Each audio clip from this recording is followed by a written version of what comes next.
But as I started to say, Bill and Richie and myself started this 20 years ago, and they have been so faithful at my side, helping us give this solemn occasion and to be what it should be for all who have lost their lives.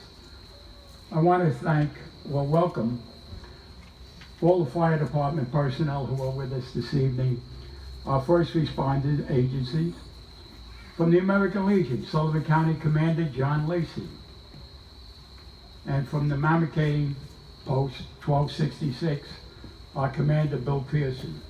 From the Veterans of Foreign War, Edward Meyer, Post 4947, all of those veterans who are here with us tonight, and their commander, Stacy Westbrook. And now, I have the pleasure to introduce someone you all know. Our guest speaker was with the United States Navy during the Vietnam War. He has 46 years as a member of the American Legion and 50 years with the Wurtsboro Fire Company Number 1. He is a past chief and is currently the Sullivan County Deputy Fire Coordinator of Battalion 5. I am honored to present my friend, Bill Lasser.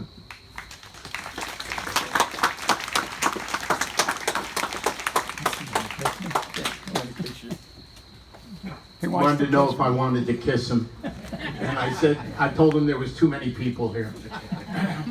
Later. And no, we're not getting a motel room. Thank you very much, Tony, for those kind words. And good evening on behalf of myself, past Chief Richard Dunn, past Commander Tony Ferguson, and the present Commander and members of the American Legion Post 1266, and the officers and members of the Wurtsboro, Summitville, Bloomingburg, Westbrookville, and Rock Hill Fire Departments, which make up Battalion 5, as well as the captain and members of the Mamakating First Aid Squad, and our law enforcement partners from the New York State Police and the Sullivan County Sheriff's Patrol. We thank you all for joining us on this, our 20th annual Patriots Day service. We as firefighters, police officers, and emergency medical service members hope and pray that this day will never be forgotten. Each year in the United States, several hundred of our brothers and sisters are killed in the line of duty. On this day 20 years ago, in just 90-some minutes, during the most cowardly act ever perpetrated upon our shores, over 400 of our bravest and proudest were tragically taken from us. They entered both towers as others were rushing out. They answered their last call to duty without question and hesitation, and have been credited with saving thousands of lives on that fateful day. They leave behind hundreds of widows and over 1,500 children. As Americans, we are taught to respect and cherish life.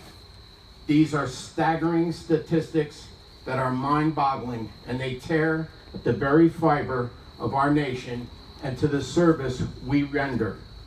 As firefighters, police officers, and EMS personnel, we take an oath to protect and serve our communities and the citizens that live among us.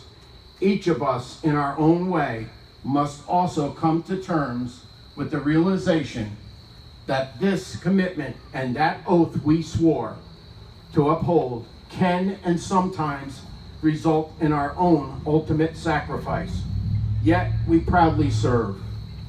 Let it be known that whether we are career uniformed or uniformed volunteers, we are all professionals, and it is certainly not for the paycheck. It is often said that this job we do is in our blood. Yes, it runs deep in our veins and strong in our hearts. 20 years ago, our enemies thought they could destroy our way of life by attacking the core of our freedom and our cherished liberties. They failed. On 9/11, our enemies took over 400 of our brothers and sisters in hopes that it would break our spirit and splinter our ranks. they were wrong. Certainly our hearts are broken, our extended families are hurting, and we all continue to suffer in their loss.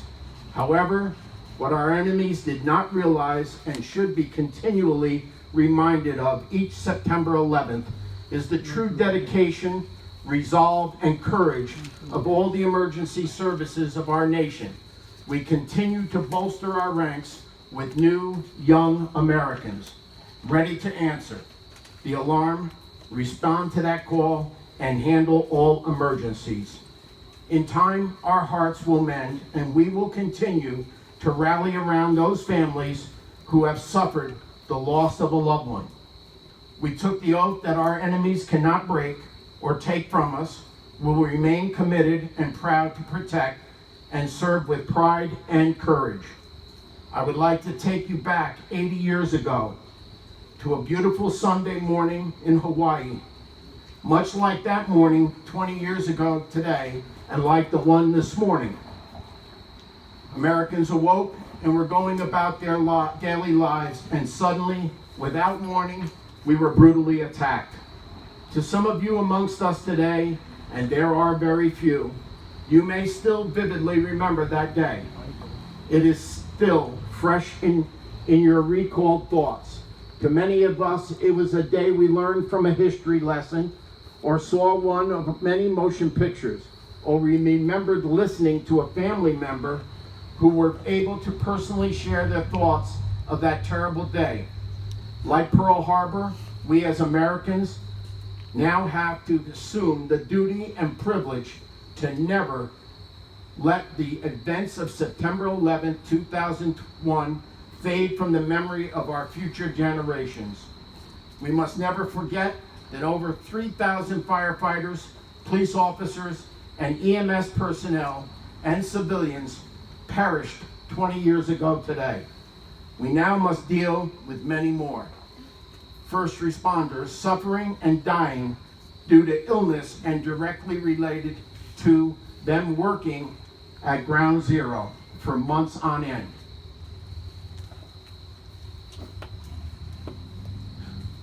We must also remember that horrific events of 2 weeks ago, where we again have to honor the ultimate sacrifice of 12 young Marines and a sailor in Afghanistan.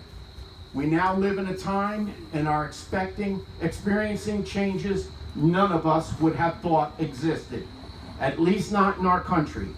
Now is not the time for us to hide our heads in the sand and think for 1 minute this will go away or resolve itself.